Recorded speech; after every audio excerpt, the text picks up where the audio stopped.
I am now creating weekly exclusive content for Patreon, so if you are interested in that, go check out the link down below. And of course, if you want to avoid the random lottery of FIFA points, you want to go straight to the source, buy the players directly, use u7buy.com and use the code TVM at checkout. What is going on, guys? TVM here. Welcome back to another player review, early morning stuff. Let me know if you are watching it in the AM on the day of release. I've been going through these Team of the Season cards, and I've kind of got to grips with what I expect from Team of the Season cards now. So Dembele yesterday, spoiler alert on that review, that card is brilliant. Grimaldo, who is an 89 rated card as well as Dembele, both of those very, very good cards. Sergio Busquets 93 is actually very, very good as well. And again, all the reviews for these are on the channel. The reason I mention those is because that, in my opinion, and I know that Busquets is 4 overall higher than Dembele and Grimaldo, but that is the sort of level I'm expecting with the Team of the Season card that isn't from a quote-unquote minor league. So the EFL Team of the Season cards, there are only maybe 3 or 4 of them that are actually going to be brilliant. And then the rest of them are going to be, yeah, not bad, maybe bad, you know? With the community, with league-specific cards, so top 5 leagues in Premier League, Serie A, so on and so forth, you'd expect nearly every single one of them to be of a certain standard. Bentancur, 88 rated, 4-star, medium work rates, high and average body type because he's 6'2". One of those players you're not really sure where to play. Do I use him as a CDM? Do I use him as a box-to-box? What do I do with him? Could I use him as a cam, maybe? Could I push him into a centre-back role or a left-back or a right-back? He is very well rounded, so you could do a lot of things with him.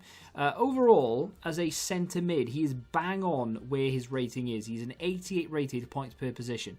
Now, in terms of the chem style, it kind of depends on where you want to play him as opposed to which chem style you're going to use, right? So, for example, an engine gives him a nice little pace boost, takes him up to 87 pace, 96 dribbling, 92 passing, if you want to use him as that sort of like box-to-box.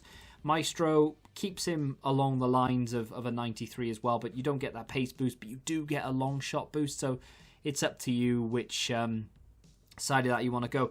If you want to use him as a CDM, you can do that as well with a powerhouse. That takes him to a 93 rated CDM, boosting the passing and the defensive stats. So it really does depend on what type of player you want, where you want to play him. I sort of opted for more of the central midfield role than I did the CDM because I kind of feel like his passing is going to be a little bit wasted if you put him there as a CDM. Not that I'm saying CDMs don't need to pass, but what I'm saying is if you have him as a central midfield player, box-to-box-esque, you're going to get a lot more out of that passing. So he's got, with an engine, 99 short passing, 90 vision. I say decent free kicks. They're okay. I think they could be better if you had, I say could be better. You can't make them better, but I don't know what he's like in real life with free kicks, but they go to 86 anyway. I have a dedicated free kick taker, so I was never going to use that anyway, but still, mid-80s pace isn't too bad with the engine as well. 84 acceleration, 89 sprint speed, very good ball control and dribbling, both on 99.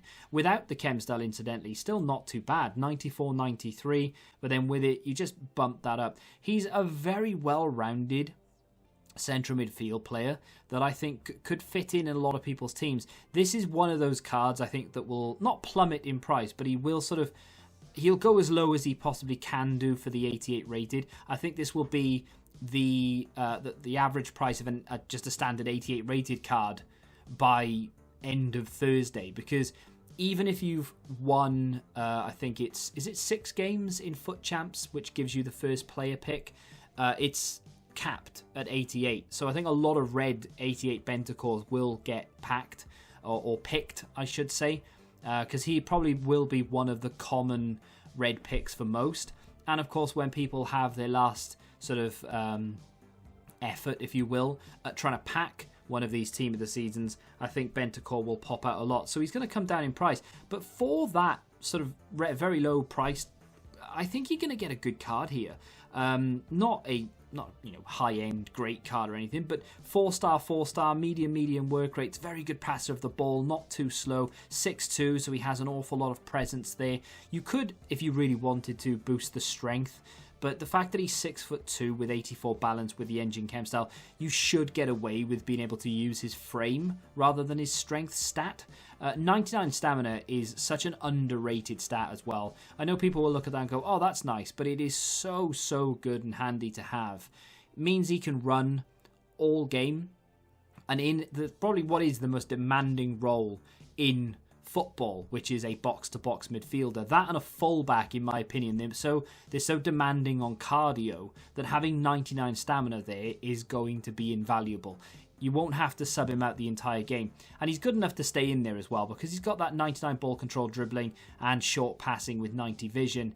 It means even if he doesn't want to run, and even if you tell him to stay put, you can still ping passes left and right.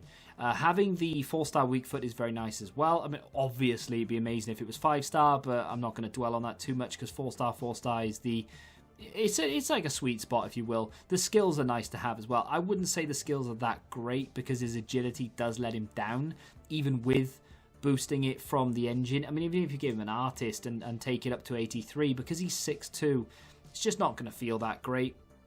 And you can't do anything about it because the engine boosts it as much as it possibly can. I think the architect doesn't give anything. So yeah, you either have to go with the artist or the engine. I would go for the engine for that pace boost. It does make him feel that little bit more responsive, but 4-star skills not really that usable with a player who is 6'2" and 73 agility. It's just not a thing. I wouldn't bother with it. To be fair, right, if you've done Ramsey, which is the player moments card, and you've got maybe, I don't know, Quadrado's UCL right back card, maybe you've picked up one or two other good Italian league SBC cards along the way, you know, that road to the final Gomez, basically naming the team. I've got him in now, I'm aware of that, but you do have like Belotti and Correa. There are a load of good Italian league cards out there. If you've got one of those type of teams, Bentancur is going to slot in. He's going to be a very good player, very established player, and I think that essentially you'll have a nice upgrade to your team. However, unless you have those type of players, or maybe Ronaldo and you need a link to Ronaldo, unless you have those type of players, I just don't really see anyone going out of their way to build a team around Bentancur. I don't think he's good enough to have that appeal. You know, if you're a Juve fan, a Piemonte Calcio fan, or you're a, I don't know, maybe unless you've got a Ronaldo that you need linking in, I just don't see many people really wanting to put this guy into their team. Having him as an option off the bench is actually not a bad idea. If you're a passer and you love to keep possession and you're one of those really annoying people that just doesn't give away the ball and you're very good at holding it, Bentancur's very, very good at that. But in particular with that engine chem style, 99 short passing, ball control and dribbling is immense. His ball control is fantastic. It's almost like it's glued to his foot.